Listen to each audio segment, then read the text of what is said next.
podcast about classical stuff that you should know. Yep.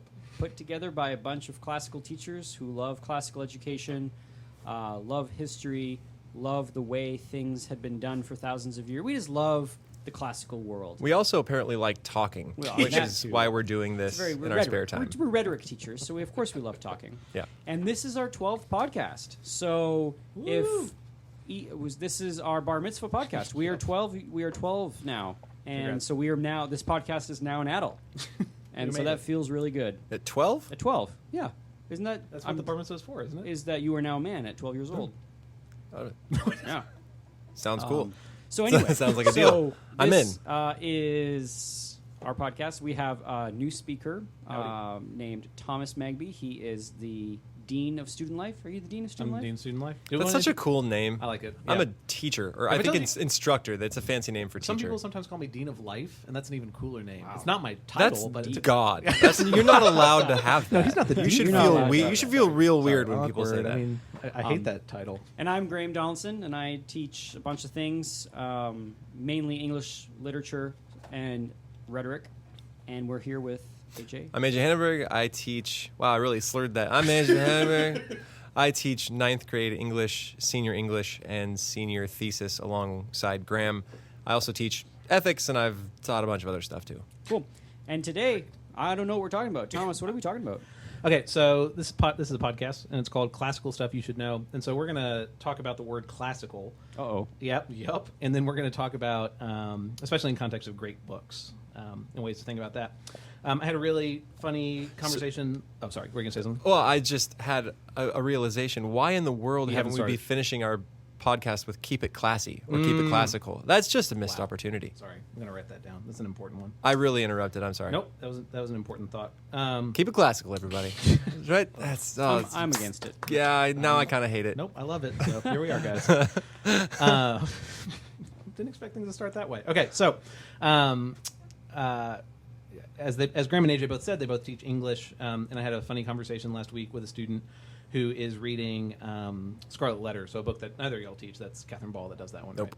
Right? Friend of the podcast. Friend of the podcast, who's been on this podcast on the excellent Christian Knight episode. Good job, K-Ball. K-Ball. Did I tell you? So Troy asked me if I'd listened to the episode with Cabal yet, and I was like, what in the world is he talking about? Cabal. K-Ball. Anyway.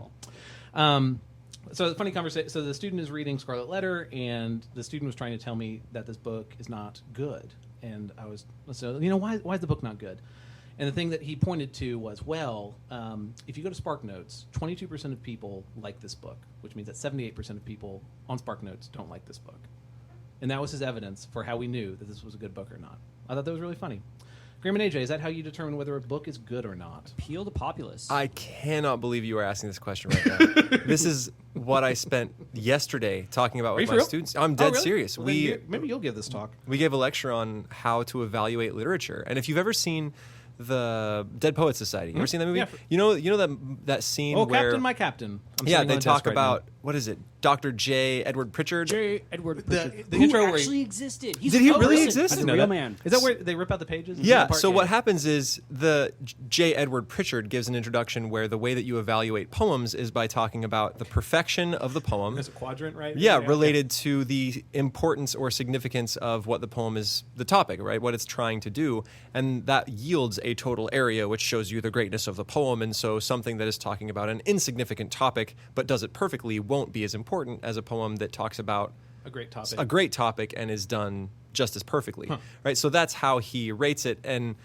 I showed that to my students and then said, how many of you agree? And many, the hands go up because it's such a rhetorically well put together scene, right? Yeah. You convinces you like, yes, poetry should be free and free of introductions, and who likes paper? Ripping books is exciting. And so everyone gets really into it. They all agree with this, with the teacher who the teacher who ripped out. Yeah, No. Pritchard is a hack. They're all convinced. And I so actually like Pritchard.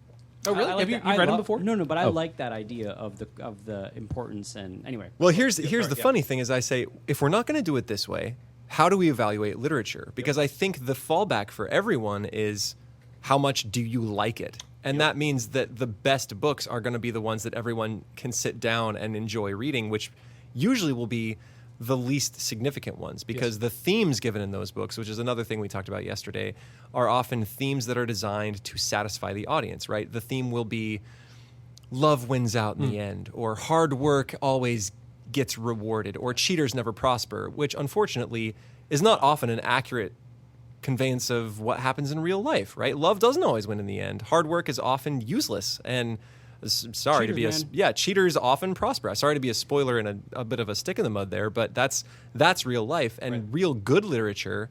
The theme is often far more significant. Right. Gilgamesh, our oldest book, is the search after immortality is pointless. We all will die someday, so spend your time wisely is the theme, right? Which is a much harder lesson.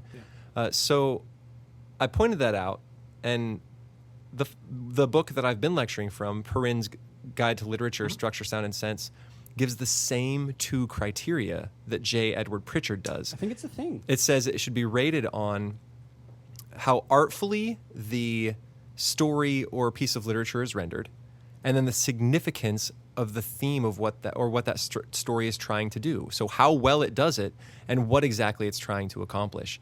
And I think those are actually good criteria. And I mean, granted, bringing poetry down and putting it onto an axis and then plotting its points and reducing the greatness of a tale to a number, I think is reductive and simplistic.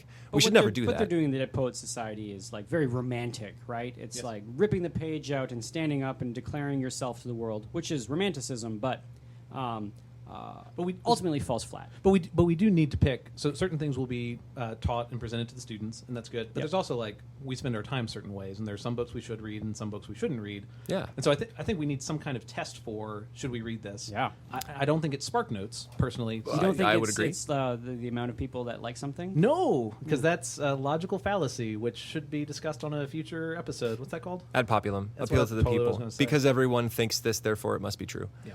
But yeah, I think those are my criteria: is how artfully is the goal accomplished, and how significant is the goal? Because Crime and Punishment, you guys, that's a bummer to read. That is a hard book. It's arduous. Everyone has 12 names. It's very Russian. There's all kinds of beatings and deaths and pain and horror, and you're not going to enjoy it. That But, poor horse. but what the book is trying to I haven't read the do book, so spoiler. Come on, sorry. bud. is show you what sin does in the soul of man, which is a far more noble enterprise than something else. Another signifier or another way that you select a book and say that it's classical or worth reading is it has been formative of the culture.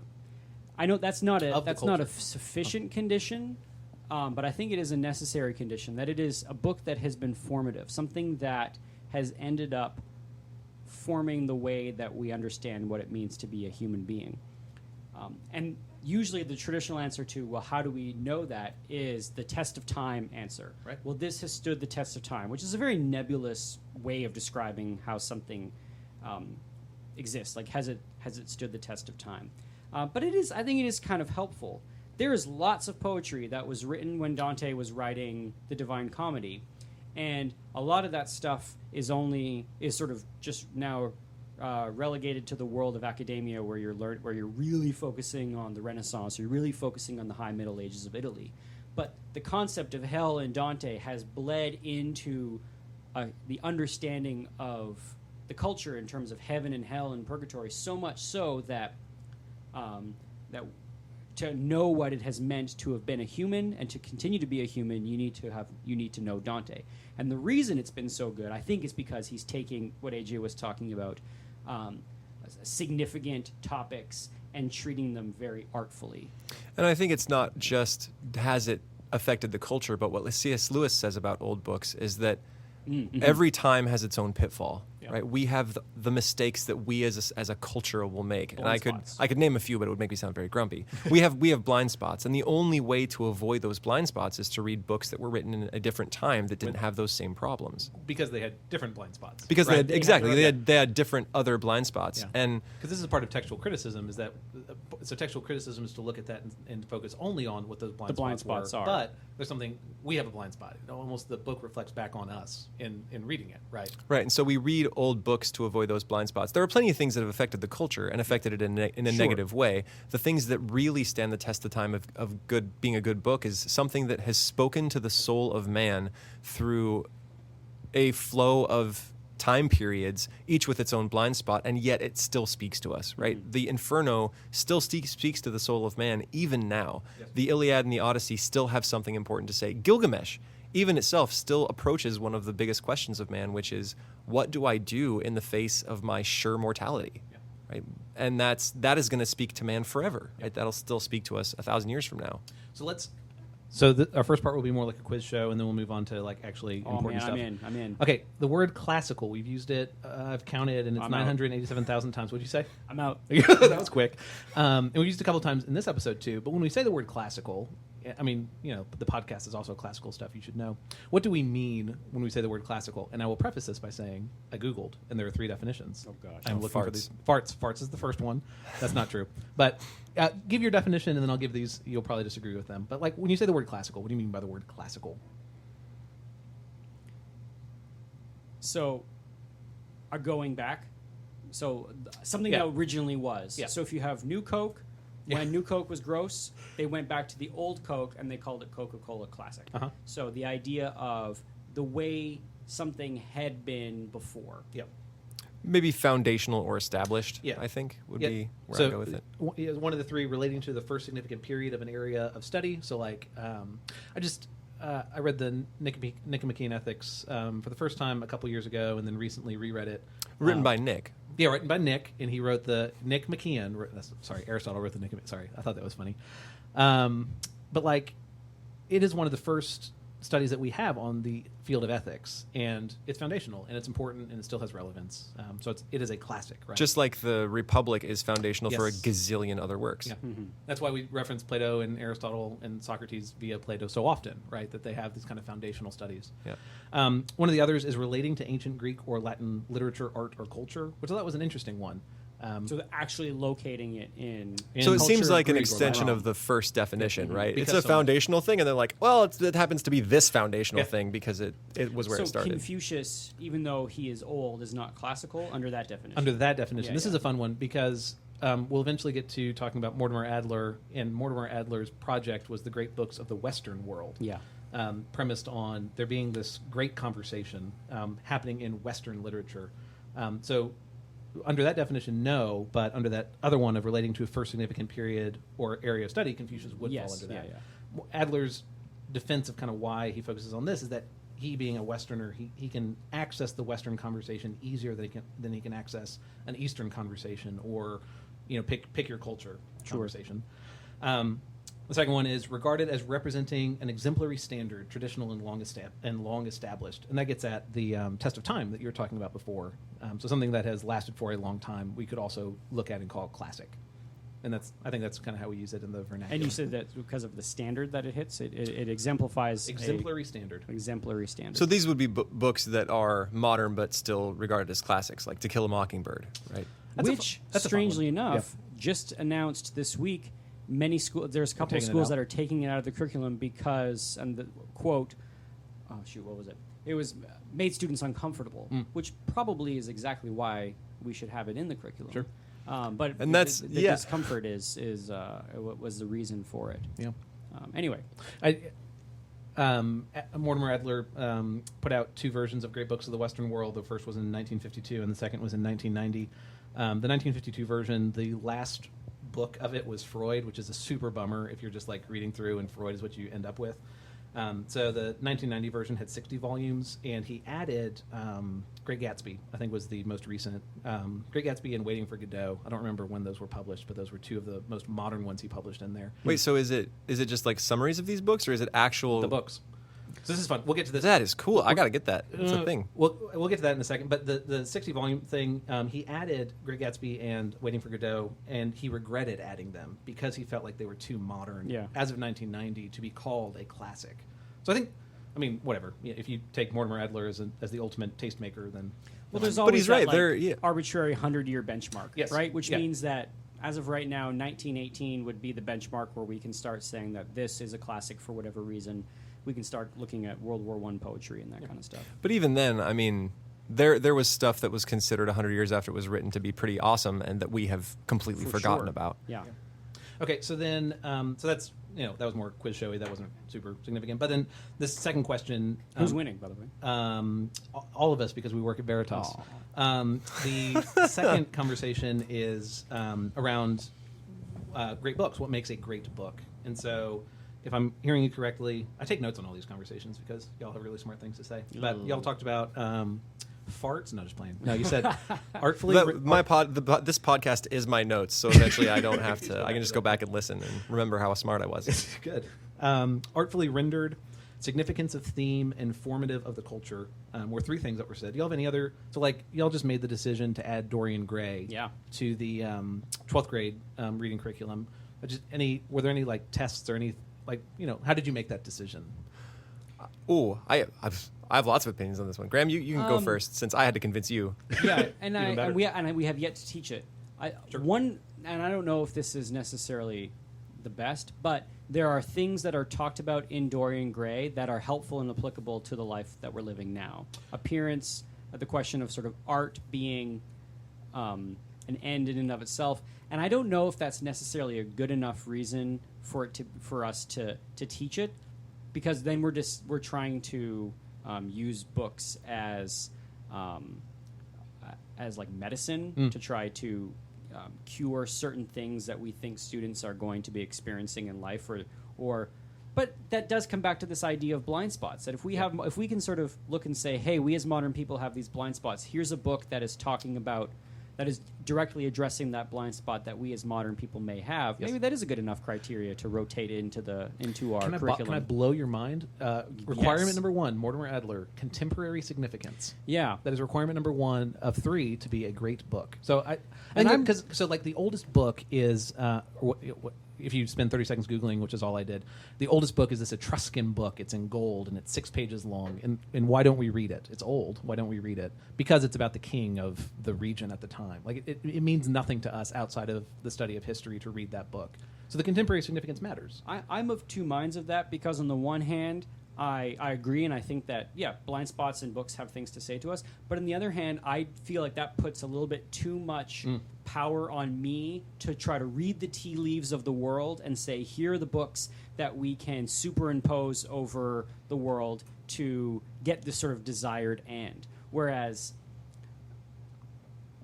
I teach Paradise Lost, and I don't teach Paradise Lost because I have a specific axe to grind. I teach Paradise Lost because every time I read it, it blows me away about an insight into the human condition that I've never thought about, and it has nothing. And I feel like that would have been true in the 1850s as it's true in the 2020s. Are you trying to say that you pick books that are inexhaustible and can be read again and again with benefit? Well, yes, I believe I am saying that. Did you know that that's the second? Are you reading my notes? That is actually the second. This is unbelievable. So Graham is winning because there are only 3 of them. So AJ, man. I was going to say a lot. So the reason I advocated for Dorian Gray specifically is because, one, it's artfully rendered. I do not, as a policy, write quotes from that book in my commonplace book, because it would just be the whole book. I'd have to put the whole thing in there. I use sections of it as examples to my 9th graders about how to write well. It is well wrought. Yep. There are memorable turns of phrase. Anybody who's ever looked up a phrase by Oscar Wilde, it's just constant. That guy has so many. He can coin a phrase like no other. Yep. So it's artfully rendered is the first thing.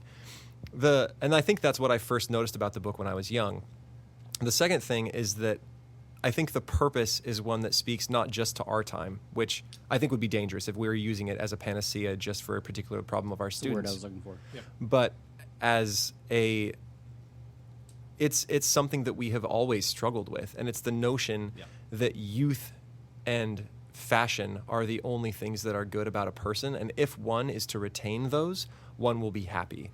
And it gives an example of a character who retains his youth, his beauty, and his fashion, and even his wealth for inimitable time, or unlimited time. Inimitable, I think, is the wrong... Well, yeah, I guess it's inimitable as well. And it gives a palpable version of what happens to his soul. And he eventually finds that the youth and beauty and wealth that he has, diving into art as he does, is not worth what he should have been paying attention to all along, which is a healthy soul, which he has abandoned to pursue these other things. And I think it speaks especially to our culture, but it is spoken to many cultures, right, where we consider youth to be the ultimate. All of our advertising is about youth and beauty and all of these things, where if it was to be accurate to the human person, it would say Here's how you can grow your soul. Pepsi, right? It's never going to do that, though. Isn't that the end of Mad Men where there's like that? It's an ad from Coca-Cola that is basically showing exactly that like the path to happiness and I want to buy a world of Coke. yeah, that's exactly right. So I think advertising does exactly that. Yeah. I could talk about Mad Men. I love that show. I love that last scene. I loved how ambiguous, like, does he actually believe that advertising can do this, or has he just found the new path to, like, manipulate people? It's really interesting. But, yeah. So, yeah, I agree that choosing a book just for curing a social ill of the day is dangerous. Seems underhanded and...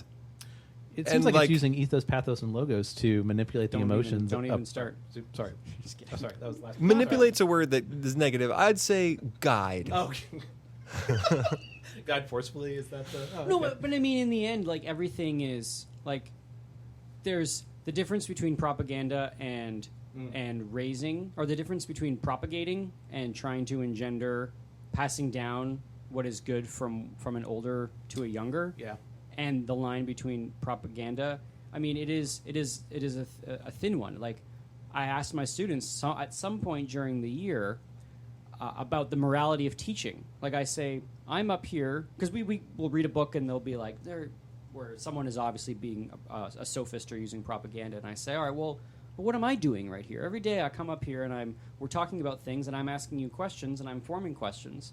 How am I actually doing a good thing? Like, what do I need to do in order to do a good thing? And get some thinking about that line between propagating, passing down what is worthwhile, and trying to manipulate so I can turn them into the various sort of the citizens I want them to be, or the soldiers I want them to be, which is sort of the end of propaganda. Indoctrination comes with a lot of negative connotations, but that is literally what I do all day. If one that brings freedom to the soul, to indoctor that sounds like a good thing.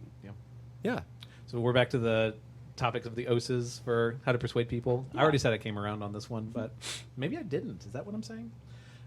Any other thoughts on why we teach the books that we do? How you pick one book over another? The more that I'm doing it, the more I realize, like, there are specific, like, ends that you need to get for a 10th grade student to be able to be successful in 11th grade. Yep. But when it comes to questions about humanity, I'm feeling like I can do a lot more with less books. If you can find one good book, I feel like you can teach and you can exhaust it. You can go through it and spend an entire year teaching and pulling out themes and having conversations and having them contemplate these things without ever getting sick of it.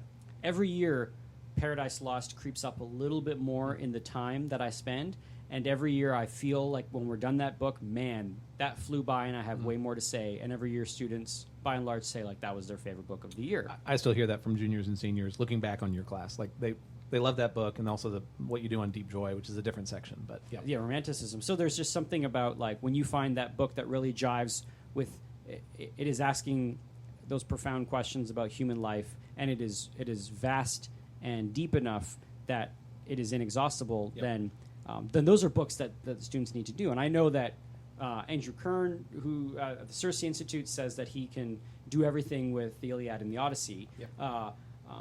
And they used to. And they used Really? to. Yeah, Greek education was Iliad and Odyssey. I thought you were saying primarily. Andrew Kern, but you're just just classically. Yeah, classically. Okay, got it. Sure. Those were the books you studied. That's all they had, right? Yeah. And I'm sure you can teach an entire 4 years of English literature Just from- and learning to read, write, and contemplate just with Dante, for example. And I think you can, or a Shakespeare curriculum completely built up on Shakespeare. Yeah. So it's not that we have a selection problem; it's that we have an editing problem. Like, which ones? Because there are so many. Because there are so many. Yeah.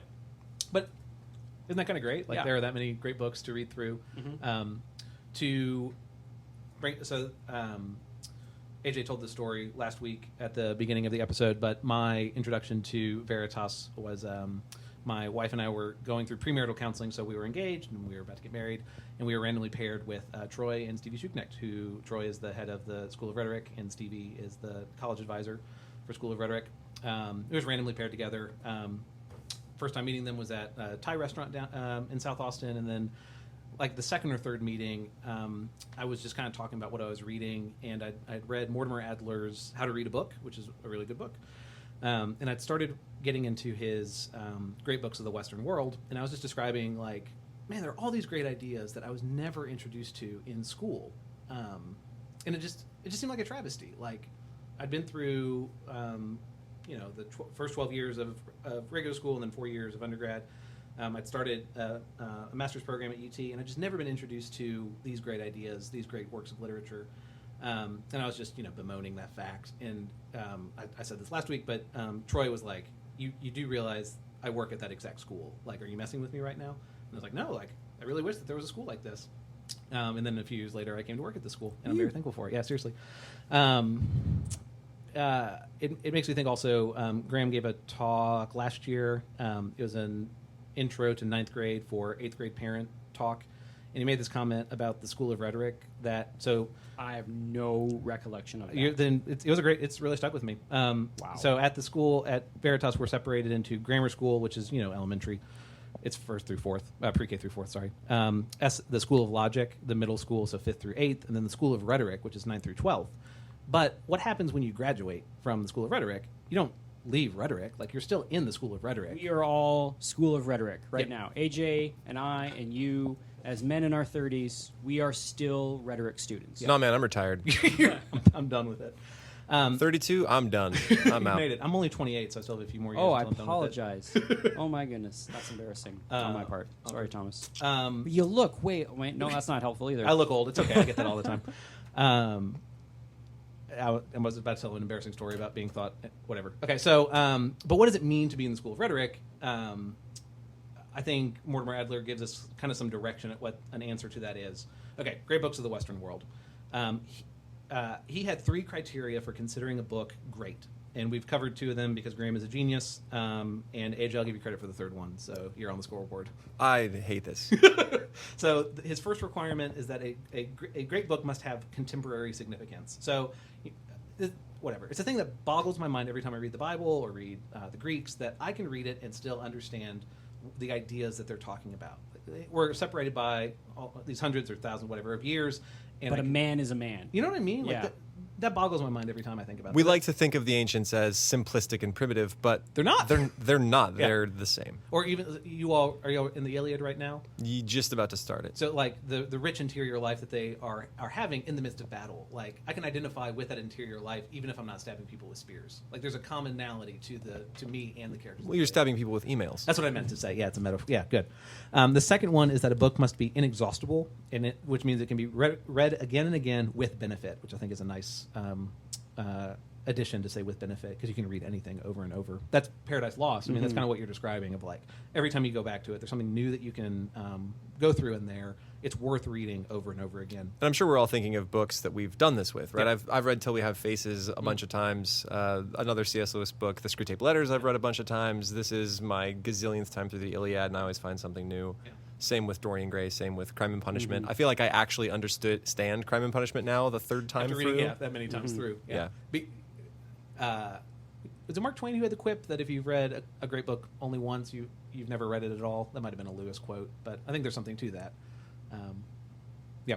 So the 3rd one is that a book is relevant to a large number of great ideas and great issues that have occupied the minds of thinking individuals for the last 25 centuries. And I think this is what I was trying to get at with has influenced culture. I think that's a way better play, because like AJ pointed out, things can influence culture and not be beneficial. Yep. Like, Star Wars is influenced. Well, I don't know. Maybe Star Wars is classical, but it's not old enough to be classical. But music can be influential, but it doesn't necessarily mean that it's done the other criteria of what you pointed out. So I think the way that Adler phrased it there is really helpful. Yeah. And the way he thought about this 3rd requirement of large number of great ideas is he straight up came up with a list of the great ideas, and he calls it the great conversation. And so this is the way that Veritas teaches history and English, and I think it is so helpful. We teach chronologically, which I say that and it sounds really simple, but that's not usually how it's taught. I was taught subject by subject? Subject by subject, yeah. And so like my sciences didn't go together in any like specific way. My Englishes were just kind of, these books are appropriate for you as 9th grade. These are appropriate for 10th, 11th, 12th. It was probably bad. I look back on my English classes, and they I were teachers. okay. If anyone's ever listening to these, Miss Posick, you were great. Miss Witcher, you were great. Mine had to be, you have to, in Canadian public school, you have to have a certain amount that is Canadian content. So we're like, all right, here's our Canadian book. You got to read this book about like how sad we are on the snow. Oh, that doesn't sound like Oh, fun. every Canadian book is our literature. So our great metaphor is snow is death, and we live in the midst of it. That's something that people actually say in Canada? This is like every metaphor in every Canadian book. Sounds like a sad place.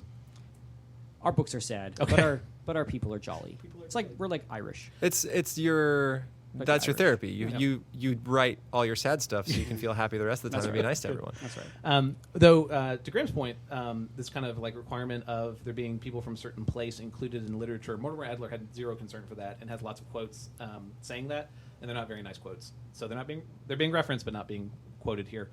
He only cared about those 3 criteria. He didn't care where the books came from, who wrote them, any of those things. It was just the content of the work itself that he was focused on. And so I think this gets at kind of this idea of what does it mean to be in the School of Rhetoric, even though I'm, what year is it? 2017. I'm 10 years removed from high school and however many years removed from undergrad, but I'm still in the School of Rhetoric. What does that mean? It means I've joined into this great conversation. I've been educated up in such a way that I can access basically any classic book ever written, which is kind of a weird thing to think about, and contribute to the ideas in it, or at least understand the ideas that have been covered for the last 25 centuries.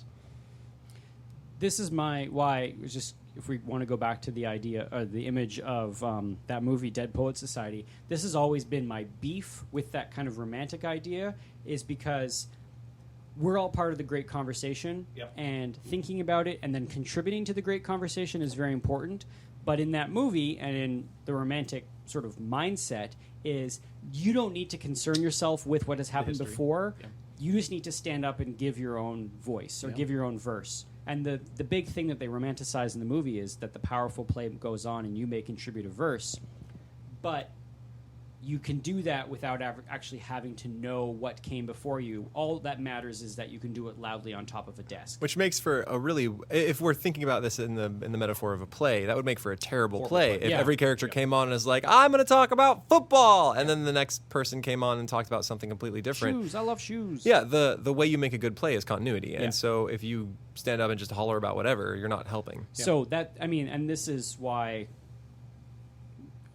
as the great conversation continues, the great books that have been produced later are filled with allusions. Yes, to those earlier So works. Dante is alluding to things gone before. Milton is alluding. Shakespeare's alluding. I think Eliot's Wasteland is in the running for it because of its literary allusions to the classical world, because it is in contact with the world that has come before this great conversation. Whereas somebody that comes in and says, I want to say something new, completely stripped of all history, I want to come in and say this new thing that has never been said before, is going to have such a short shelf life and is going to not be at all relevant in 20 years. And most likely, they won't be saying something new Right. at all. That's Because they don't know history, they will be shouting to the rooftops something that has been said before, and it's been said better. Yep.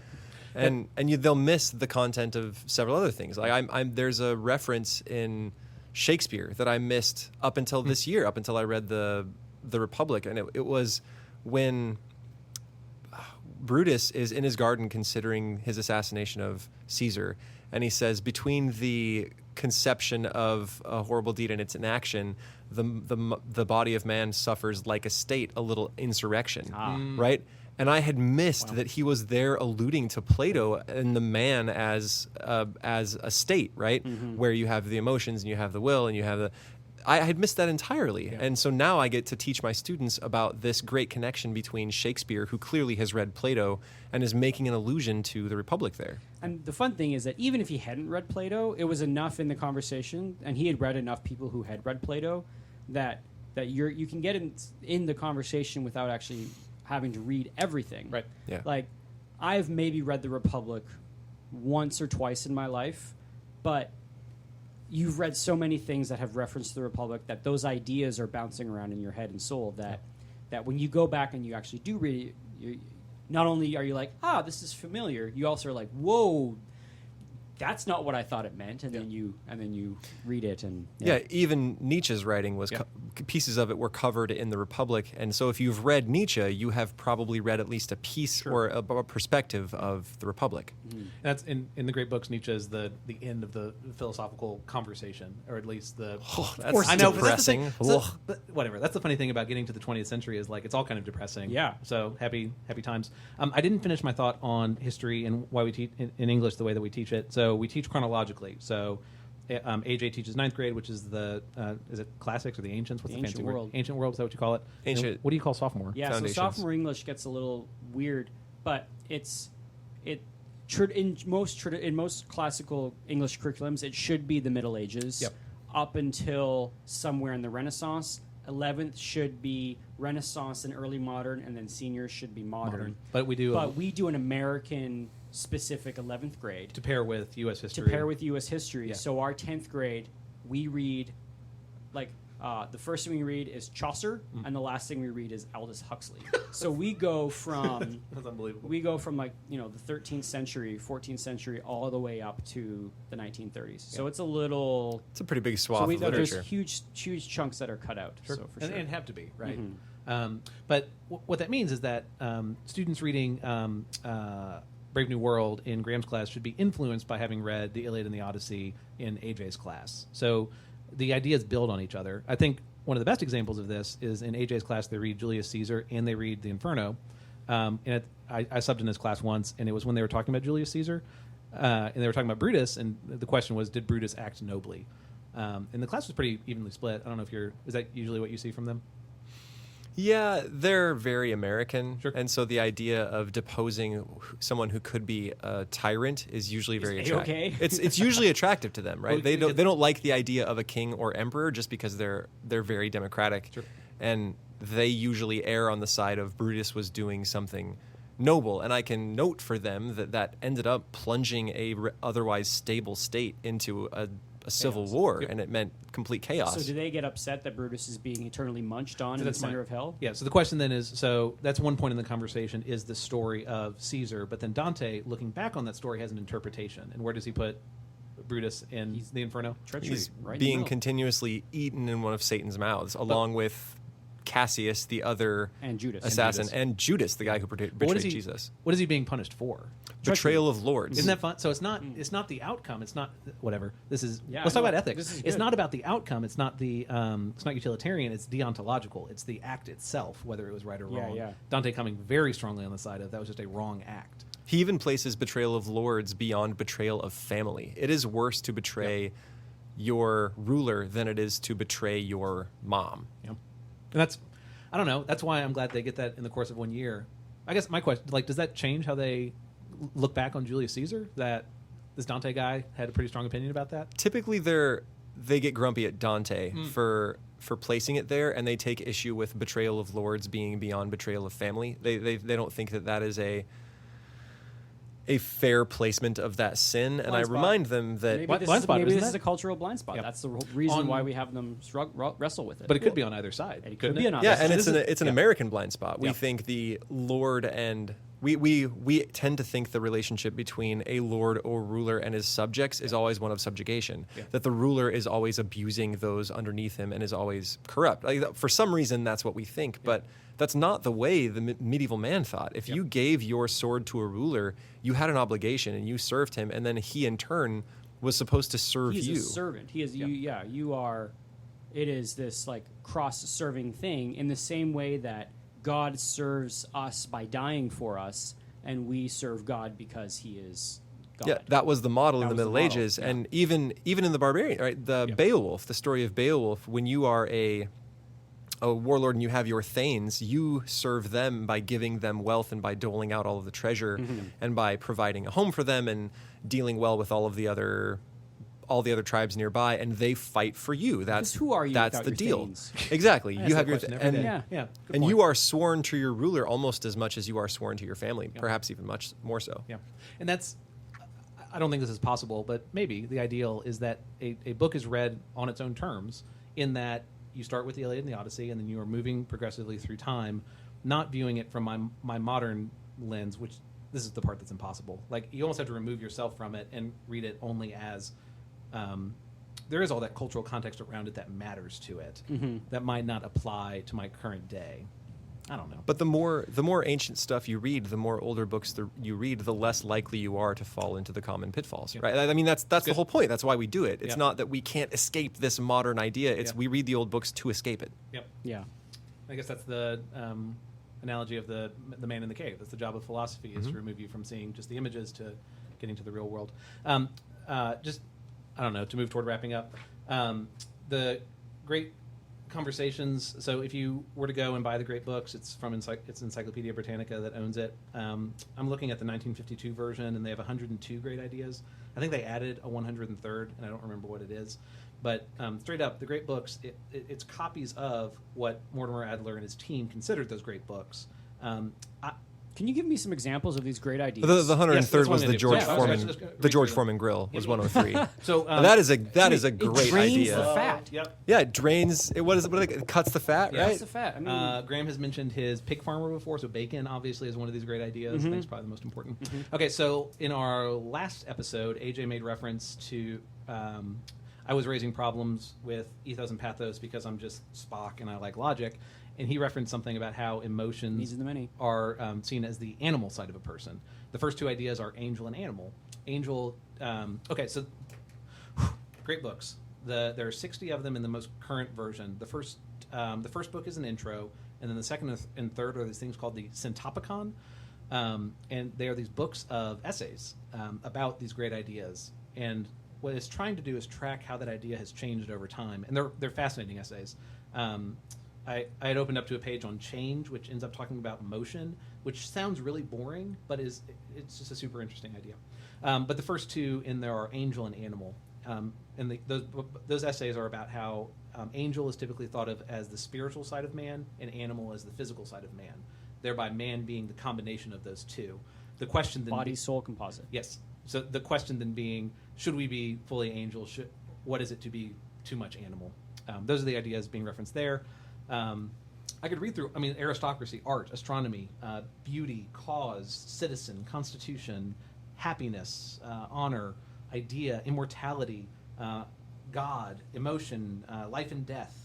There are two books. I switched to the next one, mathematics, because there are these are two English teachers we have here. There are these other fields. Math? Yeah, math is one. Mathematics? Science is another. Sounds lame. And they're included in the great books because the classical philosopher is not just writing things that no one reads. They're doing like empiricism. And the classical artist, by the way, is a mathematician, scientist. right? Right. Every classical artist was using math tricks and geometry tricks, and also an architect, and at least the greats. And so thinking of the artist as someone who hates math and can't do math and can't write is Modern. is very modern, right? The subjects inform each other, and you do your best work when you are plunged into all of them. My biggest pet peeve is, Donaldson, I'm just not an English guy.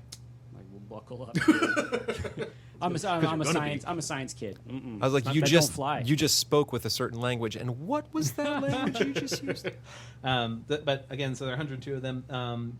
There's one on opinion that I found really powerful for how to understand what is opinion and what is a question of fact and what it means to have different opinions. Can I read that? You should. We have a copy of it in the conference room next to the SLR office, and that's where I stole it from. Jeff Fowler, if you listen to this, I stole your copy, but I'm putting it back, so there's that. But yeah, so we have a copy of this at Veritas. If you ever want to buy one, there's almost always a full set at half-price books. I recommend the 1991.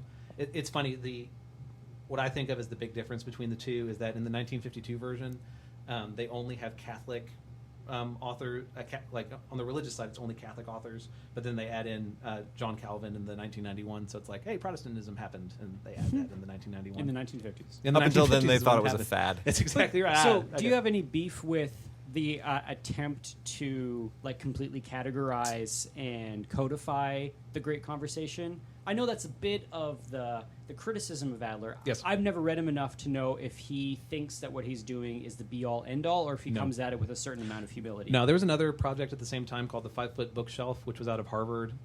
Mortimer Adler is out of Columbia. And so I think the end of both projects is the same, this is going to sound high-minded, the democratization of knowledge. Mm-hmm. So as opposed to you having to go to a university to learn the important things, straight up you just go to Encyclopedia Britannica and you get it. I think it's had the opposite effect in that I try and sound really pretentious by referencing Mortimer Adler as opposed to this being like a thing that everyone uses and has access to. I don't view it as the end-all be-all, but I find it extremely helpful because I'm not as well-read as I should be. And having the idea, I guess you just have to understand that Adler has a viewpoint in all of these essays. And so they're not totally objective, but they're helpful. But that's the whole thing with, the reason it's a conversation is because it doesn't end. Cool. Right? Like a conversation has two sides to it and goes back and forth over the 25 centuries of written literature. And so us entering it is not to say, I have the answer on mathematics or matter or mechanics or medicine. It's that there are different viewpoints over time. I'm going to fall somewhere in that, and I should be able to defend that if that's how I feel. And that's really helpful to have the list of questions, even though it's not exhaustive, because I've been trying to keep in my note card system an exhaustive list of what I call my big rhetorical questions, like the questions that I really want the students to wrestle with. And I find that when I need to sit down and try to think about the big questions that I always use in class, I'm just one man. But to have a list of these other things is very helpful. Did you know that rhetoric is one of the great ideas? An example being like Spear of the Law, Letter of the Law. Yeah. That's a great conversation to have with students, and we talk about that when we're doing Christian knighthood and codes. And so to have like a book that is talking about these great ideas, and then here, and I'm assuming that there are references to who has talked about these things in different ways. That's exactly right. Yeah. So I'm looking, of course, randomly opened up to the chapter 29 on God. And so the pages of references are 561 to 603. So 40 pages of references to works that are in the great books, but that are a part of this conversation. Now, so we are do they also have essays, or is it just does. references? It opens with an essay. Got it. And the essay is the part that I found the most helpful, but I also don't teach the books. Sure. So you all would probably find the references super helpful. Now, we're a classical Christian school. How does it deal with matters of theology and faith? And Okay, so this may be no, it's fine. spinning off into a whole So other... Adler made a decision to not include the Bible in his great books. The reason he says he didn't include it is that there's no one agreed on translation. And so... Oh, crying out loud. Well, I mean, whatever. It's what he says. And so there's no one agreed upon translation. And so for him to choose one is to make a more clear statement than it is for him to translate the works of the Greeks. Sure. Right? It means something for him to choose one. So he doesn't include it, but he does reference it in... Because, like, when you think of the book that is most referenced in Western literature, it's going to be the Bible. Yeah. So the Bible is definitely a part of it. Adler... he was a Thomist, so he thought Thomas Aquinas was a big deal. Now I'm okay with him. Okay, problem solved. But wasn't Thomas Aquinas the one who after he had lived a long time was like, It's only straw. well, yep, everything I said was not good. He's No, totally not straw. good. He said that it was a heap of straw. I mean, he said it was true, but it did not even come close to the talking about the depths of God that can be experienced in life. Yeah. Right. So for anyone reading Aquinas, just keep that in your back pocket. Yeah. And Aquinas is a part of the great books. He gets 2 volumes because the Summa Theologica. I'm holding my hand up like you can see it, but it's very large. Is what I'm trying to say. Mortimer Adler eventually converted, I believe, to Catholicism, but to Christianity at least. And so I don't know. You cannot read Western literature without having some understanding of the Bible. That's right. So many references will fly over your head. We got another one. Welcome to the team, Mortimer Adler. But it does not say, whatever. It is not a work of evangelism. It does not say Christianity is the one true path. Here are ideas that fall under that. But truth is a person, and if you are the heart that honestly seeks after truth, Yep. and you honestly do it, you will get to the feet of God eventually. Isn't that what's happened to C.S. Lewis? Yeah. He kept on reading the classical authors and eventually said there is something common to these men, something that I am lacking. Yeah. And I'm looking through the ideas. So God was one in the first tome. The second one, sin, is one of the ideas. Truth is one of the ideas. So there are definitely religious or theological topics covered as a part of this. Cool. So go pick it up, I guess. I mean, so again, if you work at Veritas... I'm just stealing yours. Yeah, you should actually... And again, I stole Veritas's, so I don't own a copy of this stuff because it's like a couple $100 to buy it. Most reading plans to go through all of these great books take 10 years. And I think that... I like that as a metaphor for like, don't try and read all of these at once. Take time. If we're to take your word as gospel, we should read through them twice. Yep. Sorry. So, So it's 20 20 years. Yeah, so the good, first 20 time you do it, years. you haven't Yeah, read them. Good. That's exactly right. So if you're really serious about this stuff, 20 years, get started. It'll be it's a life. It really is a It is. lifetime of Yeah. learning. I'm still learning. There's still a ton of. Is this your first time through the Republic? Yeah, Like I think that's. I'm cool. not even through it. Yeah. And it's been. I have to read a bunch of other books in between, so I have to Yeah. keep on having to backtrack, and it's And tough not- to make it through. And I don't know, but not everything I read is 2,000 years old. But I don't know. It's good to include those books. These are books that are accessible not just to people who teach them, but man, to anyone. Anyone can pick these books up and access them. And not only that, but many of them are available for free. If you get a Yes. Kindle, you're going to get a ton of these books just for freezies, and then you can also find a good chunk of them on the Gutenberg Project online because they're out of copyright, and so they just put free versions online. You can print them at home and then read them. Yeah. Thanks, But Bees. I think that's everything I got. But It was good. yeah, this was a lot of fun. Thank y'all. Y'all were the ones with the insightful comments. So Well, Graham was. I'm still I got 0 two for out of 3. no, you were 1 for 3. I gave You you got- one. Yeah, Two for that was a three. pity Batting point. 2 for 3.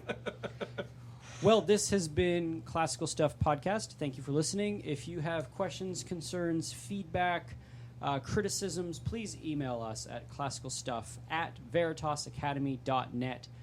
Give us, if you have things you just want to hear about, classical questions that you have, future podcasts, let us know. And we thank you for listening. Yeah, as of yet, no emails, Not and one. so we're just feeling Kinda lonely. real lonely in there. Don't mind an email. We'll feedback. All right, thanks guys. See you next time. Bye.